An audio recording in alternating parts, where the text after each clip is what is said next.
नमस्कार, मैं अमित और आप देख रहे हैं आंखें न्यूज 24। आइए नजर डालते हैं आज के महत्वपूर्ण खबरों पर। नेता प्रतिपक्ष विजय सिन्हा ने कहा, महागठबंधन सरकार में अपराधियों का बढ़ा मनोबल। पप्पू यादव का ऐलान, पूर्णिया में एयरपोर्ट को लेकर होगी आर पार की लड़ाई। छठ पूजा को लेकर जिला प्रशासन द्वारा लगातार जारी है घाटों का निरीक्षण। भाई दूज, आज बहनों ने की भाई के दीर्घायु होने की कामना। और परंपरागत रूप से की गई भगवान चित्रगुप्त की पूजा अर्चना, कलमदाबाद की हुई पूजा।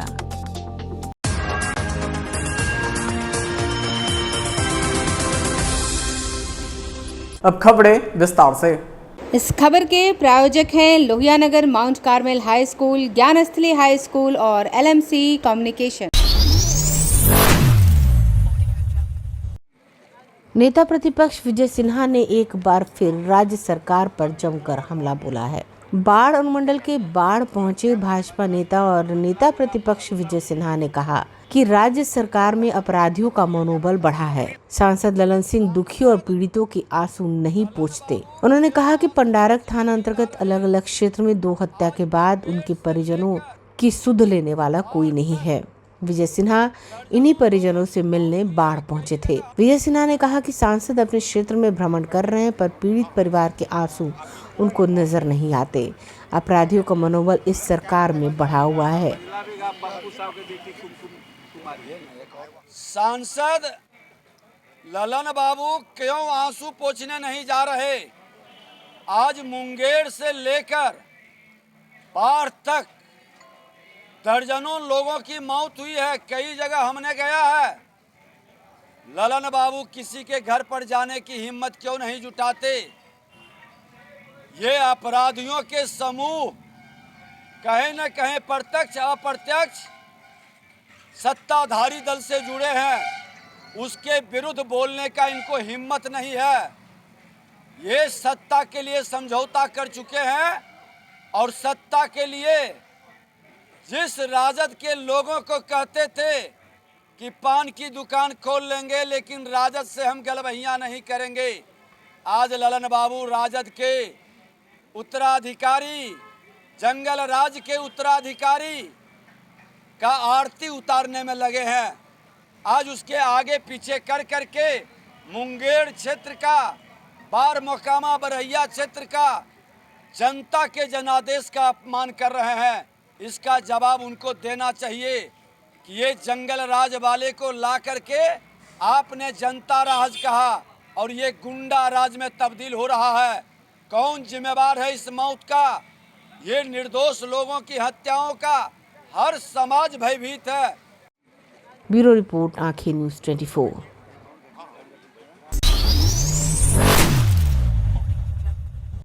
भाजपा द्वारा यादव सम्मेलन करने पर आज पूर्णिया में जाप सुप्रीमो पप्पू यादव ने यादव जाति की राजनीति पर बोलते हुए कहा कि यादव कमजोर गरीब को मदद करने हेतु पैदा हुआ है। यादव का मतलब दूसरे के लिए जीना होता है, न केवल अपनी बात करना। भाजपा और इसके नेता नित्यानंद राय से बड़ा दुश्मन यादव का कोई नहीं। पप्पू यादव ने कहा कि कितने यादव को इन्होंने मंत्री बनाया है। हम लालू यादव, तेजस्वी और नीतीश जी से भी जानना चाहते हैं कि आपकी पार्टी की सरकार बिहार में रही तो आखिर यादव में इतनी गरीबी आई कहां से। उन्होंने केंद्र की भाजपा सरकार को घेरते हुए कहा कि यदि यादव से इतना ही लगाव है तो सेना में भी क्यों नहीं अहिर रेजिमेंट का गठन करते हैं। ये लोग विकास की बात ना करके केवल जाति का इस्तेमाल करते हैं। लेकिन हमारी प्राथमिकता पूर्णिया में एयरपोर्ट बनवाना है। यदि सरकार इस महीने के अंत तक इसकी घोषणा नहीं करती है तो आर पार की लड़ाई होगी। कमजोर गरीब की मदद के लिए पैदा हुआ है। जादव का मतलब है दूसरों के लिए जीना। जादव का मतलब गणेश स्तुति नहीं है। जादव का मतलब सिर्फ अपनी बात करना नहीं है। समाज में जो दलित, अत्यंत पिछड़ा, गरीब, कमजोर तबके के लोग हैं उसकी बात करना है। या नित्यानंद है, बीजेपी, जो लोग इससे बड़ा दुश्मन जादव का या दलित का कौन हो सकता है? ये लोग बात करते हैं। कहते हो जादव को मंत्री, कितना जादव बिहार के, पूरे बिहार में, पूरे देश में 14 से 17% जादव है। कहीं मुख्यमंत्री है? और मुसहर के बराबर में गरीब है। तो कौन? हम लालू यादव जी से जानना चाहेंगे, तेजस्वी यादव जी से, ये गरीबी हुई कैसे?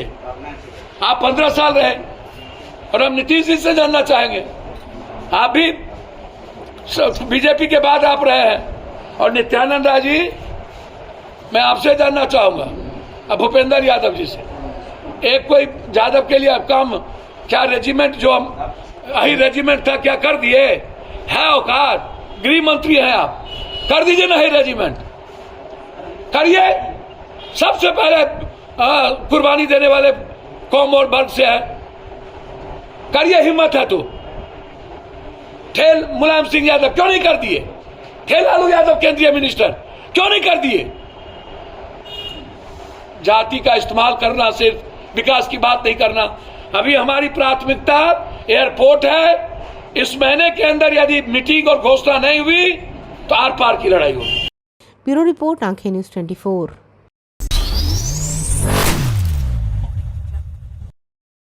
आस्था का महापर्व छठ पूजा को लेकर राजधानी पटना की जिला प्रशासन द्वारा आज फिर से एक बार घाटों का जायजा जिलाधिकारी डॉक्टर चंद्रशेखर के नेतृत्व में एसएसपी राजीव मिश्रा और नगर आयुक्त ने के साथ लिया। इसमें जिलाधिकारी के नेतृत्व में नगर निगम, जिला प्रशासन और प्रशासनिक सेवा से जुड़े अधिकारियों के द्वारा विशेष रूप से घाट पर आने वाले छठ व्रती और उनके वाहनों की पार्किंग की व्यवस्था को लेकर जेपी सेतु घाट सहित पाटली घाट, जनार्दन घाट, दीघा घाट के साथ साथ पश्चिमी क्षेत्र के दानापुर, मनेर व्यवस्था सुनिश्चित की गई है।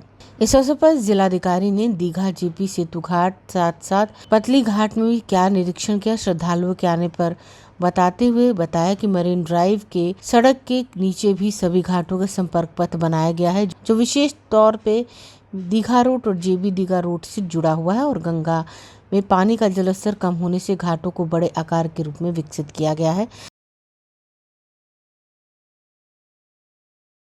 जहां पर हजारों हजार की संख्या में श्रद्धालुओं को पार्किंग की व्यवस्था कराई गई है। गंगा के भी सुरक्षा को लेकर एनडीआरएफ और एसडीआरएफ की टीम की तैनाती होगी। वहीं घाटों पर जल स्तर चिन्हित कर बैरिकेडिंग की गई है, जो कि श्रद्धालुओं के लिए ज्यादा से ज्यादा नजदीक पहुंच बनाएगा।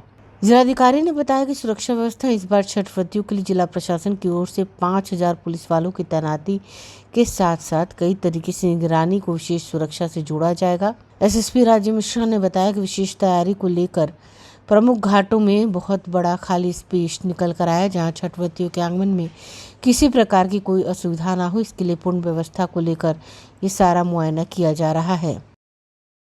ये छठ घाटों का गंगा नदी के किनारे जो है बहुत बड़ी संख्या में भीड़ होती है छठ व्रतियों की, तो उसके लिए लगातार निरीक्षण हो रहा है। और आज हम लोग मुख्य रूप से आवागमन के लिए जो संपर्क पथ हैं, गाड़ियों से जो लोग आएंगे और पार्किंग स्थल सभी घाट पर कहाँ कहाँ रहेगा उसका निरीक्षण कर रहे हैं। बाकी घाट की तैयारी हो चुकी है, बैरिकेडिंग हो गई है, वॉच टावर, लाइट टावर सब चीज़ बन गए हैं, यात्री शेड, प्रशासनिक नियंत्रण कक्ष, शौचालय, पेयजल की व्यवस्था, इस सब का इंतजाम किया जा रहा है। और हमारा मेडिकल टीम रहेगी, उसके लिए भी इंतजाम किया जा रहा है।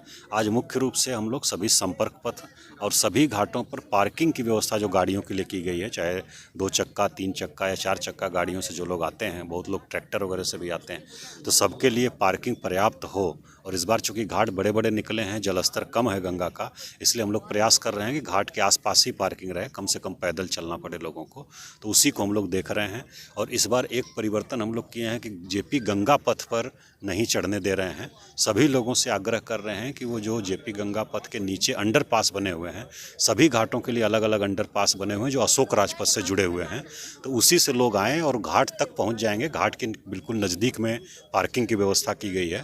जेपी गंगा पथ के ऊपर अगर लोग आएंगे तो वहाँ से काफ़ी दूरी भी होगी घाट की, और वहाँ से उतरने का नीचे काफ़ी ऊंचाई है, उसकी नीचे उतरने का जगह नहीं है। इसलिए हम लोगों का प्रयास है कि जेपी गंगा पथ के ऊपर लोग नहीं आएँ और उसके नीचे से अशोक राजपथ से ही जेपी गंगा पथ के नीचे जो अंडरपास बने हैं सभी घाटों के लिए, उसका प्रयोग करते हुए घाट तक पहुंच सकते हैं और वहां पार्किंग की व्यवस्था, वहां गाड़ी लगा सकते हैं।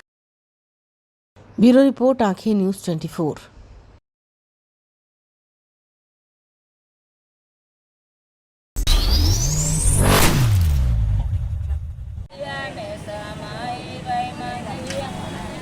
भाई बहन के स्नेह और प्रेम का प्रतीक भाई दूज का पर्व आज पूरे हर्षोल्लास के साथ मनाया जा रहा है। इस पर्व को यम द्वितीया के नाम से भी जाना जाता है। इस दिन भाई को टीका लगाने का सबसे अधिक महत्व होता है।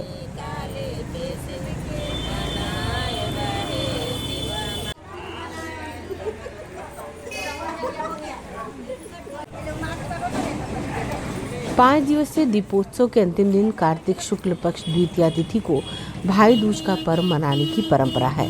कहा जाता है कि इस दिन यमुना ने अपने भाई यम को घर पर आमंत्रित किया था और स्वागत सत्कार के साथ टीका लगाया था, तभी से यह त्योहार मनाया जाता है। इस पर्व को यम द्वितीया के नाम से भी जाना जाता है। इस दिन भाई को टीका लगाने का सबसे अधिक महत्व होता है। कहा जाता है कि भाई दूज के दिन यम अपनी बहन यमुना के घर भोजन करने गए थे। ऐसे में भाइयों को अपनी बहन के घर जाकर भोजन करना चाहिए। भाई दूज के पर्व को बहुत ही महत्वपूर्ण माना गया है। कहा जाता है यह पर्व भाइयों और बहनों के बीच के प्रेम और समर्पण का प्रतीक है। भाई दूज पर बहनें अपने भाई के माथे पर हल्दी और होली का तिलक करती हैं। ऐसी मान्यता है यदि भाई बहन यमुना नदी के किनारे बैठकर भोजन करे तो जीवन में समृद्धि आती है। इस दिन भाई को तिलक करने से उन्हें अकाल मृत्यु का भय नहीं सताता। इस दिन भाई अपनी बहन को आशीर्वाद देते हैं। बहनें अपने भाई को बजरी खिलाती हैं और उनके बलवान होने की कामना करती हैं। प्रदेश भर में भी यह त्योहार आज पूरे हर्षोल्लास के साथ मनाया गया। नवादा जिले में भी भाई बहन के स्नेह के प्रतीक भैया दूज को परंपरागत तरीके से मनाया गया। श्रद्धालु बहनों के घर के आंगन में सुबह से ही चहल पहल देखी गई। परंपरा के अनुसार पूजा स्थल पर आसपास की बहनें और महिलाएं पूजा की थाल लेकर जुटी। साथ ही गाय के गोबर से चकोर चंदोवा बनाया गया। इसके मध्य में पूजन की सभी सामग्री रखी गई। पूजन के दौरान ईंट, समाट, बजरी, नारियल, रुई, रेंगनी का कांटा, फल फूल, नैवेद्य आदि चढ़ाकर पूजा अर्चना की गई। इस दौरान नवादा के कई स्थानों पर गोधन का आयोजन किया गया। इस पूजा में बहनें समूह बनाकर एकजुट होकर लकड़ी के समाट से गोधन कूटकर अपने भाइयों के दुश्मन का नाश करने के संकल्प के साथ परंपरागत तरीके से पूजा करती हैं। इस दौरान बहनों ने उपवास रखकर पूजन किया। पूजन के उपरांत बहनों ने अपने भाइयों को बजरी और नारियल का प्रसाद खिलाया। साथ ही भाई के कलाग पर रक्षा सूत्र भी बांधा। पूजन को लेकर सुबह से ही हर एक गली मोहल्ले में काफ़ी चहल पहल रही। बहनें सुबह से ही पूजन की तैयारी में जुटी रही और भक्ति भाव के साथ पूजा अर्चना कर अपने भाई की दीर्घायु होने। भाई दूज भाई के लिए मनाया जाता है, उनकी लंबी उम्र के लिए मनाया जाता है। सुबह से एक दिन पहले से हम लोग भाई को बहुत सारा गाली और शराब देते हैं। दूसरे दिन आज उसी का लंबी उम्र का मन्नत मांगते हैं और ये व्रत किया जाता है। यहाँ पे इस कांटे का सबसे महत्व है।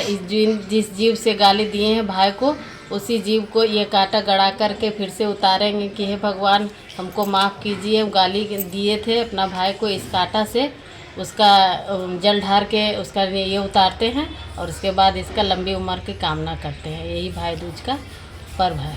गोधन जो है एक फेस्टिवल है जो भाई के लिए किया जाता है और इसमें जो बहनें हैं वो मतलब फास्ट में रह करके पूजा करती हैं भाई के लंबी उम्र के लिए।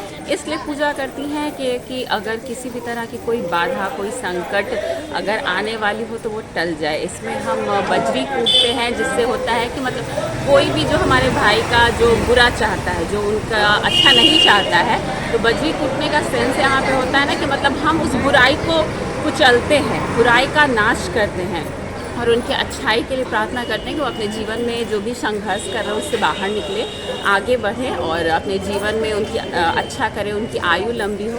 तो यही इस फेस्टिवल का महत्व है। मतलब भाई लोगों के लिए बनाया जाता है, इसको भाई कुछ बोलते हैं और फेस्टिवल में कूटा जाता है। उसका कहते हैं कि भाई के दुश्मन को हम लोग कूटते हैं तो भाई को बुरी भला जो भी रहेगा वो सब चीज़ खत्म हो जाएगा। इसीलिए भोजन हम लोग करते हैं। वो उस दिन मुसर का पूजा हो रहा है। मुसर का पूजा उसका भी कोई महत्व होता है क्या? इसका महत्व है कि जो भी भाई का दुश्मन है, जो भी भाई के ऊपर विपद आएगा वो सब चल जाएगा। इसलिए बहन एक व्रत करती है की कामना की। ब्यूरो रिपोर्ट, आंखें न्यूज़ 24।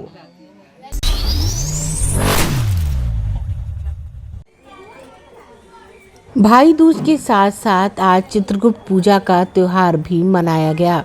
भाई दूज को बिहार में गोधन भी कहते, लेकिन यह गोवर्धन पूजा से अलग है। पंडितों के अनुसार चित्रगुप्त पूजा कायस्थ कुल की पूजा है, लेकिन कलम से आजीविका चलाने वालों को इस दिन यह पूजा जरूर करनी चाहिए। कार्तिक शुक्ल पक्ष द्वितीया को पहली तिथि को लेकर भगवान चित्रगुप्त कायस्थों के जन्मदाता है, लेकिन पंडितों का कहना है कि लेखनी विद्या से आजीविका चलाने वाले सभी लोगों को यह पूजा जरूर करनी चाहिए। मान्यताओं के अनुसार विधि विधान से भगवान चित्रगुप्त की पूजा करने वालों को मृत्यु के बाद नरक की प्रताड़नाएं नहीं भोगनी पड़ती है। हर साल कार्तिक मास में भैया दूज के पर्व के बाद चित्रगुप्त पूजा की जाती है। भगवान चित्रगुप्त यमराज के सहयोगी माने जाते हैं, जो संसार के हर मनुष्य के कर्मों का लेखा जोखा रखते हैं। भगवान चित्रगुप्त के साथ ही उनके प्रतीक कलम और दवात का भी पूजन किया जाता है। ऐसी मान्यता है कि दूज के दिन विधि विधान से भगवान चित्रगुप्त की पूजा करने वाले व्यक्ति को मृत्यु के बाद नरक नहीं भोगना पड़ता। इस दिन कलम दवात को छुआ नहीं जाता है। चित्रगुप्त पूजा करने से वैकुंठ की प्राप्ति होती है। प्रदेश में भी विभिन्न कायस्थ समाजों ने यह पूजा अर्चना की। साथ ही साथ अन्य समाज के लोगों ने भी इस पूजा अर्चना को बड़े ही श्रद्धा पूर्वक मनाया। इनका कहना है कि भगवान चित्रगुप्त की पूजा करने से सभी पापों से मुक्ति मिलती है और साथ ही साथ ज्ञान का भंडार बढ़ता है। चित्रगुप्त भगवान को ज्ञान का भंडार कहा जाता है, जो हमारे कर्मों का लेखा जोखा रखते हैं। ये पूर्व में ऐसा होता था, आज के संदर्भ में सारे लोगों के लिए प्रासंगिक पूजा है। पहले पूर्व में क्या होता था, कायस्थ जाति में ही पढ़ाई लिखाई ज़्यादा होता था, शिक्षित लोग हुआ करते थे। तो उस समय हम लोग कलम दवात की पूजा करते थे और ये हम लोग कायस्थ जाति की उत्पत्ति ब्रह्मा जी से हुई है।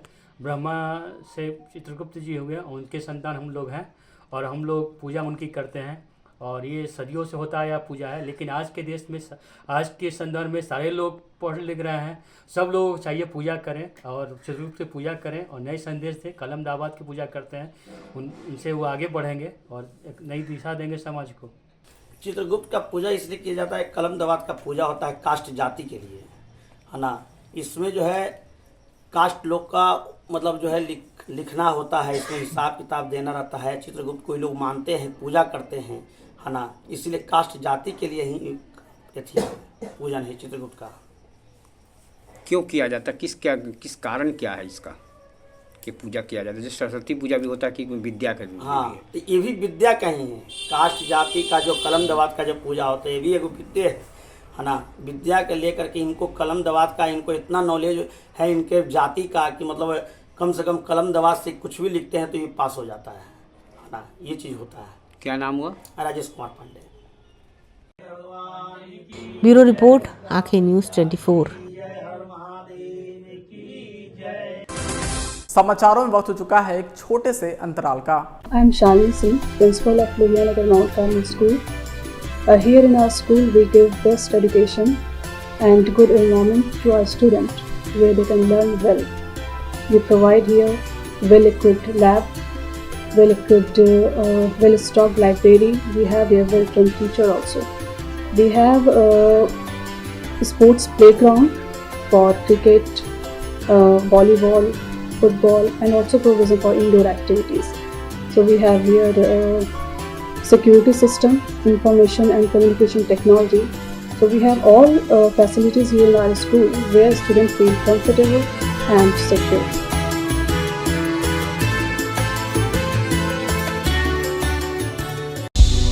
क्या आप पत्रकारिता के क्षेत्र में अपना कैरियर बनाना चाहते हैं? तो आज ही royal Ashoka institute of mass communication and journalism में अपनी जगह सुनिश्चित करें। आर्यभट्ट ज्ञान विश्वविद्यालय पटना से मान्यता प्राप्त 100% प्लेसमेंट के साथ royal Ashoka institute of mass communication and journalism नामांकन जारी है। हमारा पता है DS/16 गायत्री मंदिर के समीप, कंकड़ बाग, पटना 8,20,000। आप हमें संपर्क भी कर सकते हैं। हमारा मोबाइल नंबर है 9955456122। ब्रेक के बाद आपका फिर से स्वागत है।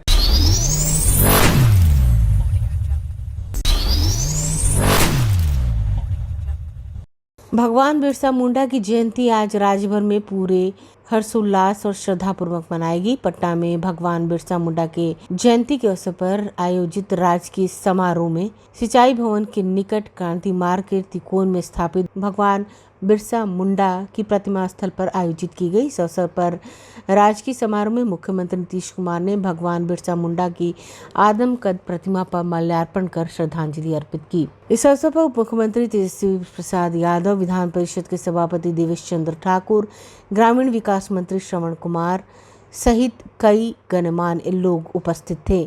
सभी गणमान्य व्यक्तियों और सामाजिक कार्यकर्ताओं ने भगवान बिरसा मुंडा की आदमकद प्रतिमा पर माल्यार्पण को शत नमन किया और श्रद्धांजलि अर्पित की। अपनी पुष्पांजलि अर्पित कर रहे हैं मुहिब गिरामी वजीर आला जनाब नीतीश कुमार अपनी अकीदत के फूल पेश कर रहे हैं।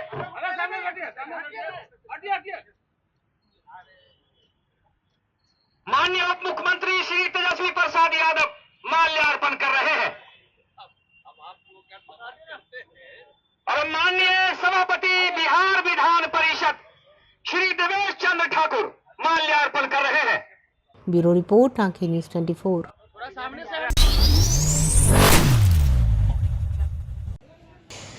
बिहार के बोधगया में बौद्ध धर्मगुरु दलाई लामा का दिसंबर महीने में आगमन होना है। संभावना है कि 15 दिसंबर को वे बोधगया पहुंचेंगे और करीब 1 महीने तक बोधगया में प्रवास करेंगे। बौद्ध धर्मगुरु दलाई लामा कालचक्र मैदान में प्रवचन करेंगे। इस प्रवचन में विश्व भर के बौद्ध श्रद्धालु शामिल होंगे, जिनकी संख्या 60,000 के करीब हो सकती है। यह श्रद्धालु पूरे विश्व भर से आएंगे। इधर बौद्ध धर्मगुरु दलाई लामा के दिसंबर महीने में संभावित आगमन को देखते हुए जिला प्रशासन ने तैयारियां तेज कर दी हैं। गया के जिलाधिकारी डॉक्टर त्यागराजन MS और SSP आशीष भारती ने बोधगया का दौरा किया। वहीं बोधगया में स्थित तिब्बती मोनेस्ट्री में केयरटेकर के साथ बैठक की और कई आवश्यक दिशा निर्देश दिए। इस प्रवचन में 50 से 60,000 लगभग विभिन्न देश विदेश से बौद्ध श्रद्धालुओं के आने की संभावना है। इसके अलावा महाबोधि मंदिर सांस्कृतिक केंद्र बोधगया में महासंघा का कार्यक्रम निर्धारित है। इसमें कई राज्यों और देश के विशिष्ट अतिथिगण शामिल होंगे। जिलाधिकारी ने बताया कि दलाई लामा का बोधगया आगमन दिसंबर महीने में है। ये बोधगया में प्रवास करेंगे, वहीं प्रवचन भी महापावन दलाई लामा करेंगे। इसे देखते हुए तिब्बती मिनिस्ट्री में बैठक की गई है। वहीं महान पावन दलाई लामा के आगमन को लेकर सुरक्षा समेत अनेक तैयारियां पूरी की जा रही हैं। बोधगया में सीजन शुरू हो चुका है अंतर्राष्ट्रीय पर्यटकों का। साथ ही महापावन दलाई लामा जी का भ्रमण प्रस्तावित है अगला महीना। उसमें कई कार्यक्रम उनका होना है, क्योंकि सुरक्षा और व्यवस्थाएं में कोई कमी नहीं हो, उसके दृष्टिकोण से सभी विभागों के साथ बातचीत हुई है। विशेषकर सुरक्षा के दृष्टिकोण से होटल, मोनास्ट्री, गेस्ट हाउस, इन सब में सघन चेकिंग और उनके रेगुलेशन के संबंधित कई बिंदुओं पर निर्देश दिया गया है और हर जगह नज़र रखने का CCTV कैमरा इत्यादि बढ़ा करके किसी प्रकार की कोई दिक्कत नहीं हो, सुरक्षा का पुख्ता इंतज़ाम हो। साथ ही व्यवस्थाएँ जो अंतर्राष्ट्रीय पर्यटक आएंगे उनके कोई असुविधा नहीं हो, इसके लिए भी कई बिंदुओं पर चर्चा हुई है। लगातार हम लोग इसको देखेंगे और इंश्योर करेंगे कि अच्छे ढंग से प्रोग्राम संपन्न। कितने दिन का प्रवास पर आ रहे हैं दलाई लामा? अभी प्रवास का निश्चित डेट का संवाद हमें नहीं मिला है, लेकिन प्रवास का सूचना है, उसके आलोक में हम लोग पहले से तैयारी शुरू। हिज होलीनेस दलाई लामा जी का यहाँ पर आने का कार्यक्रम प्रस्तावित है। उसको लेकर के आज यहाँ पर सभी जो स्टेक होल्डर्स हैं उनकी बैठक की गई थी। उसमें मुख्य रूप से जो सुरक्षा के दृष्टिकोण से हम लोगों ने विचार विमर्श किया है। हम लोगों ने इस बार जो स्ट्रेटजी बनाई है कि अभी से ही जो सुरक्षा के दृष्टिकोण से सारी कार्रवाई है उसको की जाएगी। सभी जो संवेदनशील स्थल है उनको चिन्हित करके उसमें भीड़ नियंत्रण तथा सुरक्षा के दृष्टिकोण से जो भी उपाय हैं वो किए जा रहे हैं। ट्रैफिक पे भी हमारा विशेष ध्यान रहेगा और साथ में सभी को निर्देश दिया गया है कि अभी से ही होटल, लॉज, साथ में home stay, guest house, lodge और मोनेस्ट्री, इन सभी की चेकिंग करते रहेंगे और सभी को निर्देश देंगे कि जो भी ये कानून है उसके पालन करेंगे और जो भी अगर कहीं पे फॉरेनर्स रहते हैं तो उनके लिए C फॉर्म भरवाना मैंडेटरी रहेगा। ब्यूरो रिपोर्ट, आंखें न्यूज़ 24।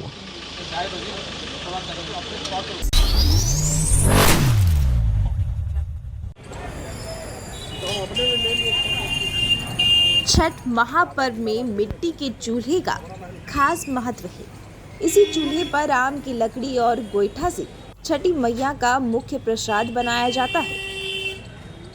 इस चूल्हे और लकड़ी को काफी शुभ माना जाता है, इसलिए छठ प्रतिया मिट्टी के चूल्हे घर में तैयार करती है या फिर बाजार से खरीद कर लेकर आती है। हालांकि आधुनिकता के इस दौर में अब गैस का भी इस्तेमाल होने लगा है, लेकिन अब भी मिट्टी के चूल्हे पर अधिकतर व्रतियाँ प्रसाद तैयार करती हैं। बता दें कि जिस तरीके से अब छठ महापर्व में काफ़ी कम वक्त रह गया है, ऐसे में मिट्टी के चूल्हे की खरीदारी भी अब लोग शुरू कर चुके हैं और लकड़ी के चूल्हों को जल्द से जल्द बाजार में पहुंचाया जा रहा है। देखिए, चूल्हा का क्या महत्व है छठ में? चूल्हा का महत्व बहुत है। मिट्टी के चूल्हा पर लकड़ी पर जो प्रसाद बनता है उसका महत्व और साथ साथ जो स्वाद होता है वो बिल्कुल हट करके होता है।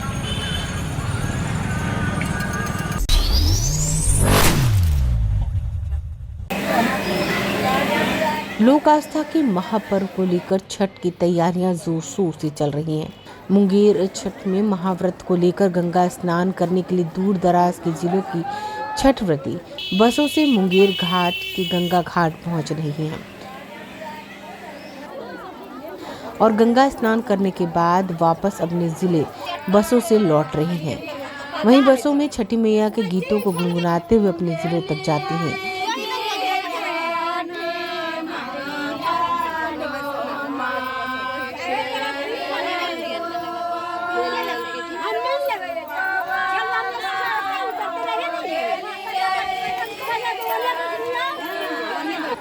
शेखपुरा जिला से स्नान करने के बाद जब छठ व्रती महिलाएं बसों पर बैठकर अपने जिले जाने लगी तो बसों में छठी मैया के गीतों को गाते हुए अपने सफर को छठी मैया की भक्ति के गीतों के लीन कर देती हैं।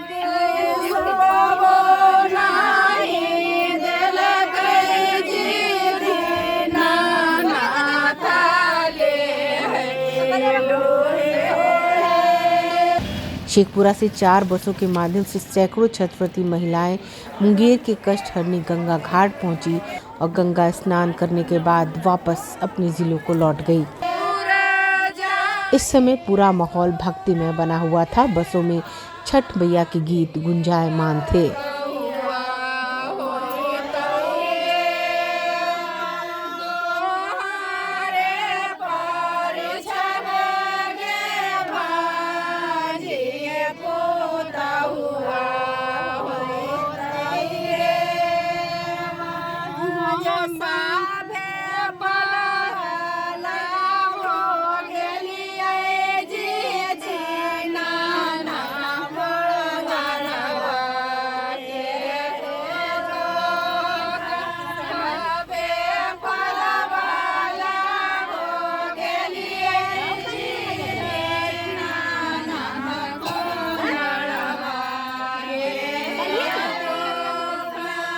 ब्यूरो रिपोर्ट, आंखें न्यूज़ 24।